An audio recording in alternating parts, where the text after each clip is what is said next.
This is the Siècle. Episode 9. Legitimism. After a generation of new ideas transformed post-revolutionary France, the Bourbon Restoration saw the return to power of the old order. Today, we're going to explore that old order in more detail. What kind of people composed it? And most especially, what kinds of beliefs motivated its members? These beliefs would help shape France for the entire century of the siècle, but can sometimes be hard to understand from our modern perspective, because of the radically different assumptions underpinning them than are shared by people across the 21st century political spectrum. But the right-wingers of the Restoration were not simply relics. They had a sophisticated and nuanced belief system that directly engaged the intellectual challenges thrown up by the Enlightenment and liberalism. The general term for this system of beliefs is Legitimism, with its followers dubbed Legitimists. Of course, the term Legitimism is a little premature in our narrative. In 1816, and throughout the Bourbon Restoration, the preferred terminology was ultra-royalist, or ultra. This term was originally coined by the enemies of the ultra-royalists to attack them, but the ultras embraced the label. Before too long, however, the term legitimist will come to the fore, and remain so for the majority of the siècle's time frame. So I will use this term somewhat anachronistically right now. What exactly was a legitimist? Literally, it refers to someone who embraces the right of the House of Bourbon to rule France, as the country's legitimate monarchs by right of succession. Implied in that is a rejection of revolution and republicanism, especially the former. Decades later, when France is governed by a republic, one radical Republican will challenge the far right of that era, saying, "You say you accept the Republic. That is nothing. Do you accept the Revolution?" The answer, historian Robert Toombs notes, was of course no. For the far right of French politics, the French Revolution was, and would remain, the country's original sin. I use that religious terminology deliberately. The Legitimists were not merely royalist, but Catholic royalists. If any one phrase is commonly used to describe the beliefs of France's Legitimists, it is the alliance of throne and altar.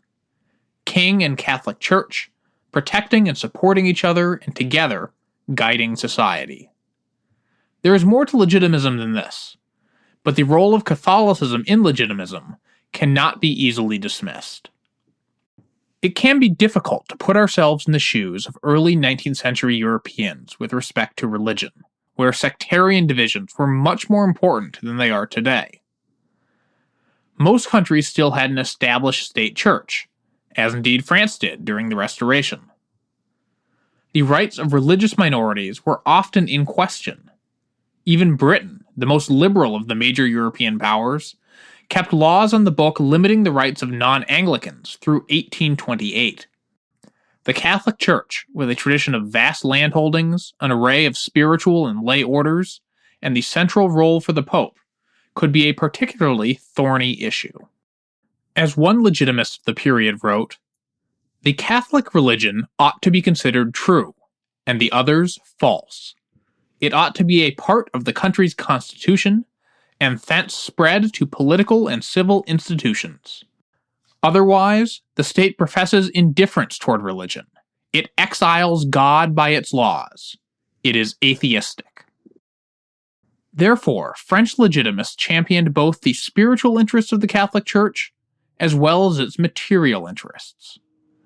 I already talked last episode about some flashpoints, such as state-owned land that had been seized from the Catholic Church during the Revolution, which Legitimists wanted to return to the Church instead of selling to pay France's vast debts. Ultra-royalists also promoted the Church's interest in other ways, including raising priests' salaries, funding scholarships for seminary students, and making it easier for religious organizations to receive donations. But they also sought to promote church doctrine as state policy. such as a controversial blasphemy law a few years down the road that included the death penalty for profaning the consecrated host, the sacred bread used in the Eucharist, that Catholics hold to be transubstantiated into the body of Christ.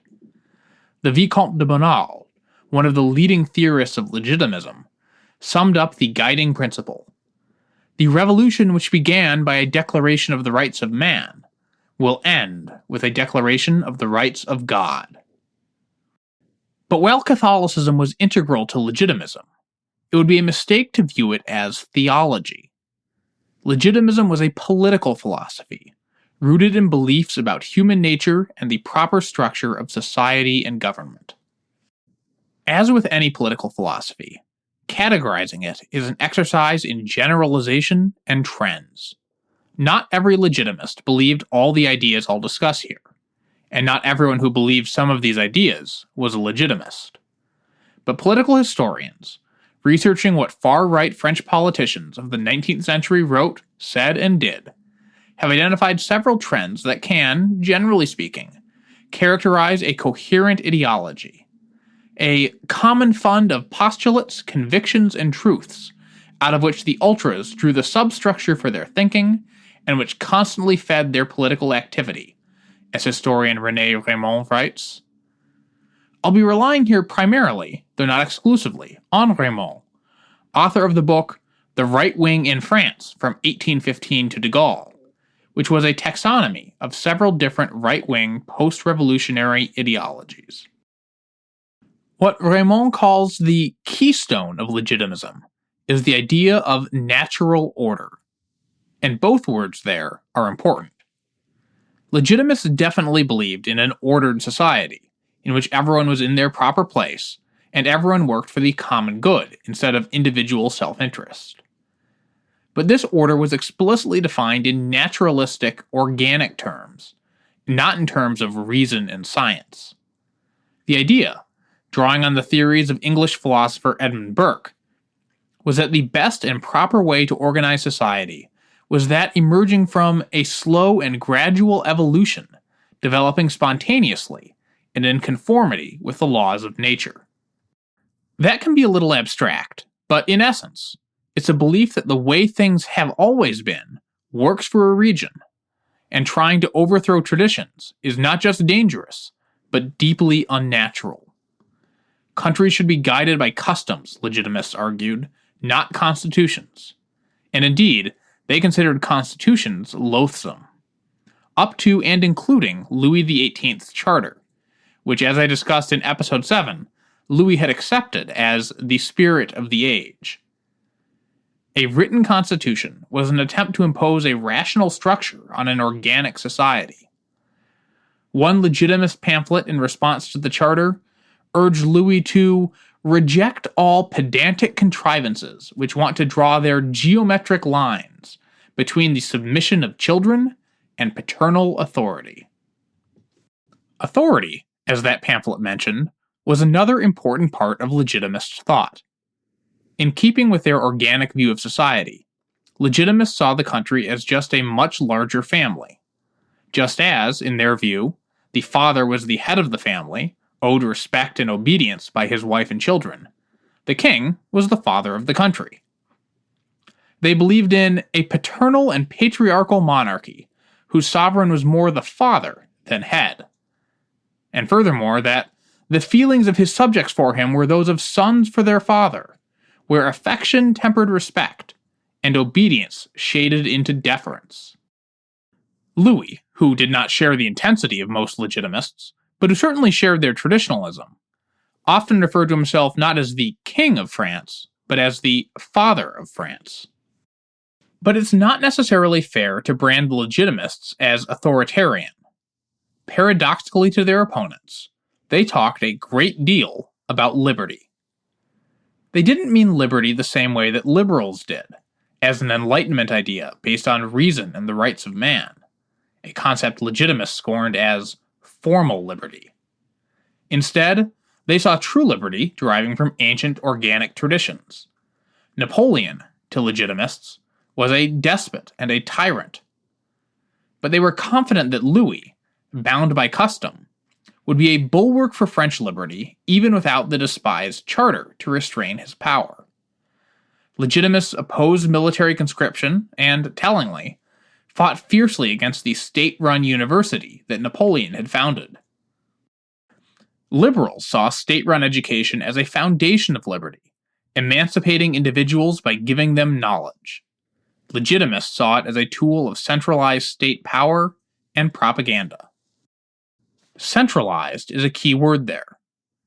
When Legitimists were nostalgic for the Ancien Regime, it was often not the regime of Louis XVI for which they longed. Indeed, the greatest of French monarchs, Louis XIV, was often scorned for his absolutism and for his decadence. The Legitimists idolized the medieval French monarchy, such as Louis IX, the 13th century king, crusader, and Catholic saint, or Henry IV, the first Bourbon monarch, ruling around the turn of the 17th century. The absolute monarchy of Louis XIV was scarcely more tolerable than the despotism of Napoleon. Instead, at every opportunity, Legitimists argued for decentralizing power to local regions, for restoring local liberties. Of course, championing local liberties was conveniently in the Legitimists' best interests, too. The political base of Legitimism was not in the great nobles, the princes and dukes, but rather in the lesser nobility, whose estates and chateaux dotted the countryside. In the Chambre introuvable, the ultra-dominated parliament I discussed in episode 8, most of the right-wing legislators were from the small and medium provincial nobility, a class that was hereditarily jealous of the upper nobility, which it accused of leading the monarchy to its downfall. Only 57% of the ultra-deputies paid more than 1,500 francs per year in taxes, slightly lower than the share of the ultra-rich among the Chambre's left-wing minority. This minor nobility saw the ultra-rich, and the power and wealth of Paris, as a threat. Back home in the provinces, where they were the richest people around, they had more power to influence events, and thus, for selfish as well as ideological reasons, Legitimists consistently championed transferring power from Paris to the provinces. But if Legitimists were on board, at least to some extent, with the idea of liberty, they wholeheartedly rejected that second revolutionary principle, equality. This grew out of their view of the natural order. Nature seemed to teach that all living things had their own different roles to play, and they believed human society should follow that same principle. Before the Revolution, France had been a society of orders, a complex, interwoven system of rights, privileges, and duties, dispersed to social classes and corporate bodies, rather than vested in individuals. It was this system that Legitimists thought should be restored. Simply restoring the monarchy was not enough. Legitimists wanted a social restoration, as well as a political one. What exactly did this commitment to inequality and a society of orders mean? In strictly political terms, many Legitimists were nostalgic for the Estates General, the medieval proto-parliament that Louis XVI had summoned at the beginning of the French Revolution. Before this was transformed into a national assembly, the Estates General operated along medieval lines, with separate chambers for the clergy, the First Estate, the nobility, the Second Estate, and everyone else, the Third Estate. For many Legitimists, this was a time-tested way to divide and run society, and should be restored. Though this dream never came close to fruition, and Legitimist leaders didn't waste time trying to bring it about. On a social level, however, Legitimists often wanted to abolish the revolutionary principles of equality before the law, to restore the various privileges and duties that different social groups had possessed, nobility exempt from taxation but providing leadership and protection to their common people, and receiving feudal dues in return. Like local control, but even more obviously, this had material and cultural benefits for Legitimist nobles. The loss of these feudal dues and privileges in the Revolution had been a severe financial blow to the French nobility. For example, with their exemptions from various taxes, nobles faced a typical tax rate of around 5% before 1789. Afterwards, the new uniform tax rates continued by Napoleon and the Restoration averaged more like 16%. They also lost a whole host of fees they'd been able to charge their peasants, such as the task, the 1/8 share of harvested grain and olive oil that peasants in some regions had to turn over. In some areas, the new capitalist rents that landlords could charge their tenants made up for the losses, but in others, they did not. Less concretely, but by no means less significant in the minds of those affected, was the loss of social privileges. Pre-revolutionary nobles had the right, for example, to serve as a judge in disputes between their peasants. That now was handled by state officials. High-ranking positions in the army and government were now open to all, not just nobles. Even the dress code had changed. Now men, even at court, tended to wear suits or uniforms, rather than the Byzantine Ancien Régime system by which one's precise social rank, noblesse présentée, noblesse non présentée, noblesse de robe, etc., was indicated by one's clothes. Legitimism was not purely about recovering lost rights. Legitimist rhetoric also talked about restoring old duties, too. Raymond writes of a hereditary tradition of service and the feel of a special mission common among nobles brought up in the worship of the past. The privileges they demanded as their right has as a counterpart a duty to society. The king had no better servants than the nobility. Legitimists didn't necessarily try to reverse all of these specific changes, and a surprising number of deputies in the Chambre introuvable were too young to remember the Ancien Régime well. But they certainly regretted these lost privileges and duties, and would try to restore them where they could, through force of law or social pressure, and would fume when their fellow monarchists didn't share this same desire. But there's an interesting twist in this picture of legitimists as believers in inequality and rights and privileges of the nobility. During the Bourbon Restoration, it was the legitimists, the believers in absolute monarchy and hereditary privilege, and not the liberal champions of new ideas and constitutions, who were the more democratic faction.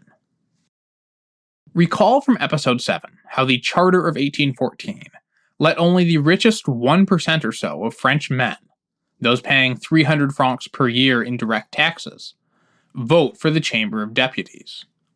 As I mentioned in that episode, this provision was surprisingly uncontroversial at first. Even French liberals tended to believe that only letting the wealthy vote made for a better society. They just wanted to extend that a little to allow the upper middle class into the political arena too, instead of just the super wealthy. The ultras were more clever and flexible than you might expect, and proposed an election law that would let anyone paying 50 francs per year in direct taxes, or even as low as 25, cast a vote in the first round of parliamentary elections. I've been unable to find a figure for exactly how many people that change would have included, but it would have been a drastic expansion of the franchise into the ranks of not just middling, but poorer Frenchmen. Why would such devotees of noble privilege endorse such a democratic measure? I'll let Joseph de Villèle, one of the most important legitimist leaders, explain it. Quote, "The middle class, envied by the lower and enemy of the upper, composes the revolutionary party in all states. If you want the upper to come to your assemblies, have it elected by the auxiliaries that it has in the lower class. Go down as far as you can, and thereby cancel out the middle class, which is the only one you have to fear." End quote. Villèle was certainly correct in seeing the middle class as largely an enemy of legitimism, though at least in the early days, the ultras drew a surprising number of writers and poets from the burgeoning Romantic movement to their numbers. Victor Hugo, for example, later known for his liberal and Republican views, in his early years in the 1820s wrote odes to Christianity and the Bourbons. Both Romanticism and Legitimism were revolts against the Enlightenment, whose liberal heirs in the 1820s accused romantics of outraging good taste, of insulting reason, of descending to the most disgusting trivialities, or of losing themselves in the limitless regions of the absurd. But this flirtation would not last, with many of the brightest lights of Romanticism migrating firmly to the left by the 1830s. It's a more interesting question whether the lower classes supported the Legitimists, as the Legitimists clearly believed. Peasants generally had a pretty complex relationship with their local lords, who were often simultaneously their landlords and their champion against far-off Parisian bureaucrats. But case studies of various regions, and data from elections in later decades, suggest that there was indeed a certain amount of popular support for Legitimism, especially in alliance with Catholicism, the dominant religion in the country with legitimist-friendly priests preaching in many parishes. As it happened, the intriguing Legitimist proposal to expand the franchise was defeated in 1816, and when Legitimists later regained power, they abandoned this democratic gesture. All these generalities I've uttered about the Legitimists should not blind us to the fact that they had their own internal divisions, as all movements do. The simplest was one of temperament, between the realists and idealists. All agreed on certain policy goals, but some Legitimists saw compromise as unacceptable. As Raymond summarized their view, quote, "To ask such men to approve the spirit and letter of a compromise between the old regime and the revolution was to invite them to remain neutral between good and evil. Did one come to terms with evil? One either gave it all its share, or one fought it without mercy." Against them were Legitimists who were prepared to accept what they could get, rather than hold out for total victory. Villèle, who became the Legitimist leader in the Chamber of Deputies, was one of these, constantly struggling to balance what he wanted with what seemed possible. For his efforts, the man who had been the face of the far-right Chambre Introuvable now found himself having to deal with a group of ultra-rebels to his right. Another division involved the question of liberty that we discussed earlier. All Legitimists cared about liberty to some extent, but some cared more than others. Exemplary of this latter group was the writer and statesman Chateaubriand, who championed civil liberties from the right, and eventually shut down his newspaper rather than submit to censorship imposed by a legitimist government. Finally, the question of Catholicism provided another split. Not to get too into the theological weeds, but French Catholicism had long been split between two wings: Ultramontanism, which prioritized the power of the Pope, and Gallicanism, which prioritized the power of the king. By the time of the Restoration, Ultramontane Catholicism was ascendant in France, but conservatives of a Gallican stripe remained, and were often suspicious of the role of Catholic priests and religious orders that Ultramontane Legitimists sought to promote in French society. But these divisions, while an important explanation for why Legitimists were often unable to enact their more ambitious goals during the times they did hold power, often paled in comparison to the single most important unifying factor for the Legitimist movement: their support for the Bourbon dynasty as France's monarchs. This is not to say that only Legitimists supported the Bourbons, who had reasonably broad support during much of the Restoration. But, spoiler alert, the Bourbons won't rule France forever, and as the French get more and more choices for who should run their country, and how, only the true believers will stick with the Bourbons through and through. That dynastic support grows out of many of the legitimist tenets I discussed earlier.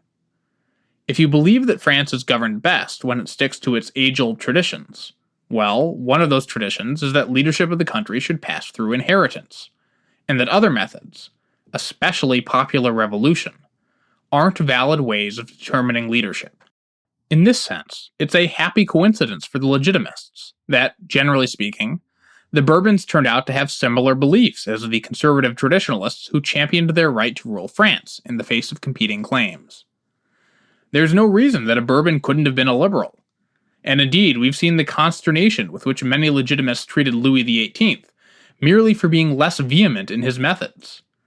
As they said, "Long live the king, despite everything." But even Louis was no liberal. and of all his family members, he was the most heterodox. In general, the Bourbons tended to see eye to eye with their diehard supporters on most issues. In return, decades after the last Bourbon sits on the French throne, they will continue to have a powerful constituency, rejecting alternative monarchs and republics alike, in favor of the only true rightful rulers of France, the House of Bourbon. My thanks to all of you for listening and supporting the podcast. I'm especially grateful to those of you who have rated and reviewed the Siècle on iTunes, such as user TheLadyIn237, who writes that, quote, David does a great job combining information from multiple sources and narrates them in a manner that is easy to listen and comprehend for a non-Francophile. Thank you so much for these kind words and for sharing them on iTunes. Those ratings and reviews help the podcast attract new listeners and keep the show going. As always, you can visit thesiecle.com/episode 9.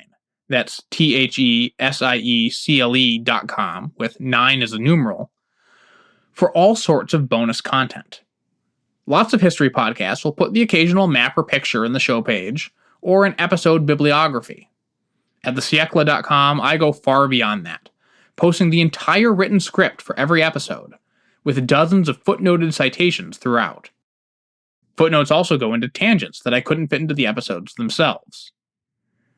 At thesiecle.com, you can also find a full show bibliography and ways to support the show, including by contributing financially to its Patreon, like generous listener John Anderson, and 4 other backers who are collectively pledging $9 per month. Once I reach $25 per month, the amount needed to cover my costs of hosting this podcast, I'll make a special bonus episode on a topic chosen by my Patreon backers. Visit patreon.com/thesiecle to pledge your support. I hope you've enjoyed this slightly delayed episode. After several episodes discussing high politics, we're finally going to be setting that aside to delve into the lives of ordinary French men and women, beginning with the most numerous but often least visible demographic group, the peasants. Join me next time for episode 10 of the Siècle, People of the Land.